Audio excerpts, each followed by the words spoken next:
Assalamualaikum warahmatullahi wabarakatuh. Memahami istiqomah.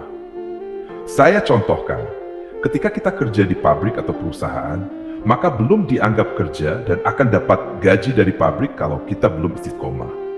Karena kerja di pabrik, maka harus istiqomah. Terus-menerus setiap hari berangkat ke pabrik. Pagi berangkat, kerja, sore pulang. Pagi berangkat, sore pulang.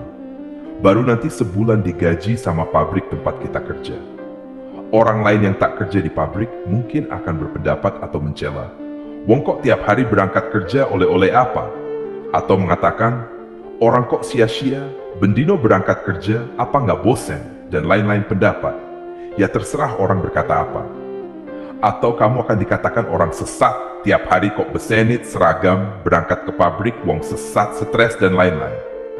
Ya mereka yang tak kerja berkata apa? Itu urusan mereka. Kita yang kerja di pabrik jangan lantas mutung, mangkel karena dikata-katai begitu. Kita yang kerja di pabrik, ya terus saja berangkat kerja. Nanti ketika kita dapat gaji dari pabrik, mereka dapat gaji karena mereka tak kerja di pabrik yang kita kerja di dalamnya. Itu belum kalau kita punya kedudukan di pabrik yang tentu gajinya lebih tinggi. Misal kita manajer pabrik, tentu gajinya lebih besar dari gaji cleaning service atau office boy. Belum lagi kalau ada lemburan kerja, gaji akan lebih banyak. Semoga paham dengan kerja di pabrik yang saya buat perumpamaan. Ini seperti kita kerja di pabriknya Allah. Allah yang gaji. Kerjanya apa? Kerjanya zikir. Lalu zikir yang dibaca apa? Orang banyak bertanya ke saya yang saya buat zikir harian saya apa? Saya umpamakan lagi agar paham. Ketika kita mau nyalakan lampu rumah kalau malam gelap, apa yang kita nyalakan? Yang dinyalakan ya lampu yang sudah dibeli, yang sudah dipasang di pitingan. Nyalakannya dengan mencet saklar. Ketika kita mau blender membuat bumbu, kita pakai apa? Ya pakai blender yang sudah dibeli. Tinggal dicolokkan dan pencetan blender ditekan. Ketika kita mau nyedot air, kita pakai apa? Ya pakai pompa air Sanyo atau Shimizu yang sudah kita beli dan sudah dipasang dengan sambungan paralon air. Nyalakannya gimana? Tinggal pencet saklar. Kalau kita mau ngulek sambal, pakai apa? Tinggal pakai cobek dan ulekan yang sudah kita beli. Kalau mau goreng, pakai apa? Pakai wajan yang sudah kita beli. Kalau mau pergi ke Indomaret yang jaraknya agak jauh, pakai apa? Pakai motor yang sudah kita beli. Kalau mau nelpon atau SMS, pakai apa? Pakai HP yang sudah kita beli. Sudah beli HP kok nelpon masih bingung.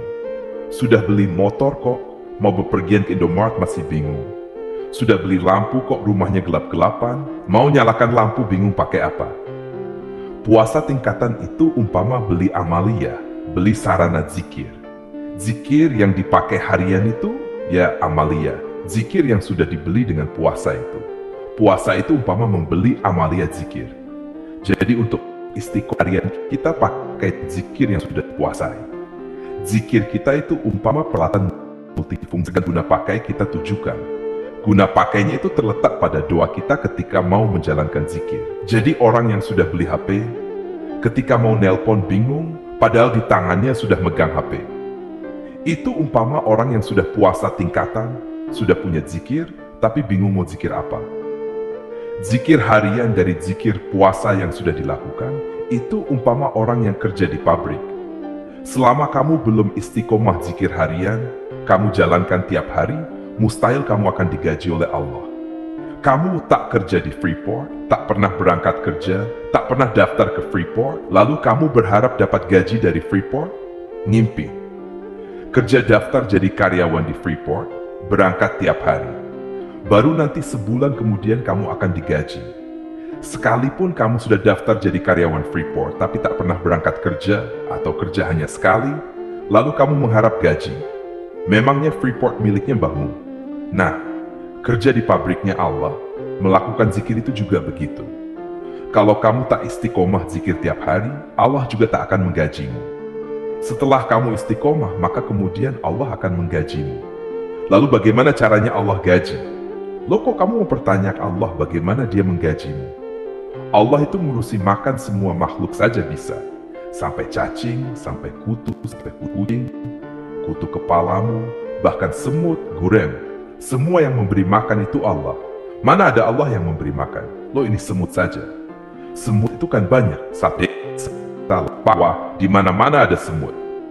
Memang kamu ada berapa semut di dunia ini? Itu belum ikan di laut, burung yang terbang, kutu di burung, di kucing. Di mana-mana saja ada. Belum virus, belum cacing, plankton. Makhluk di dunia ini amat banyak yang kamu tak sanggup menghitungnya. Tak usah jauh-jauh, bakteri di tubuhmu saja kamu tak sanggup menghitungnya. Itu semua Allah yang memberi makan, apalagi cuma ngurusi kamu. Sangat remeh bagi Allah. Kembali, kenapa kok kadang kita rizki susah? Karena kita tak memposisikan dalam tanggungan Allah. Kita selalu keluar dari ketentuan Allah. Katanya kerja untuk Allah, zikir saja malas, tak pernah zikir. Katanya kerja di pabrik sandal, tapi berangkat kerja saja tak pernah mau. Ini orang mimpi atau gimana? Kalau kamu memang kerja untuk Allah, maka tandanya kamu itu akan zikir setiap hari. Sebagaimana orang yang kerja di perusahaan, berangkat tiap hari. Setelah kamu jelas dapat gaji dari Allah, baru lakukan kerja tambahan, yaitu ambil overtime atau lemburan. Kerja lembur biar dapat gaji tambahan. Saya umpamakan kerja di Allah itu gaji seorang cleaning service dengan manajer berbeda. Kamu misal mulai istiqomah zikir, mungkin umpama kamu jadi cleaning service. Lalu setahun naik jabatan jadi kepala bagian. Lalu setahun naik jabatan jadi kepala administrasi. Lalu jadi manajer administrasi. Itu perumpamaan saja. Jadi tidak lantas gajimu general manager. Ini saya umpamakan saya dulu. Dulu tahun 2010 saya mulai istiqomah zikir tiap hari, tak pernah saya tinggal. Waktu itu saya mulai digaji Allah tiap hari 200 ribu. Saya tetap istiqomah, setidaknya sebulan saya dapat 6 juta. Setahun kemudian naik gaji saya jadi 1 juta sebulan. Saya pindah ke Jawa Timur Tuban. Sehari waktu itu sudah 6 juta. Tapi kalau saya tak zikir, ya saya tak dapat gaji. Lalu naik-naik sampai sekarang 10 juta per hari. Itu kalau saya tak kerja lembur, hanya zikir puasa yang saya pegang saya jalankan.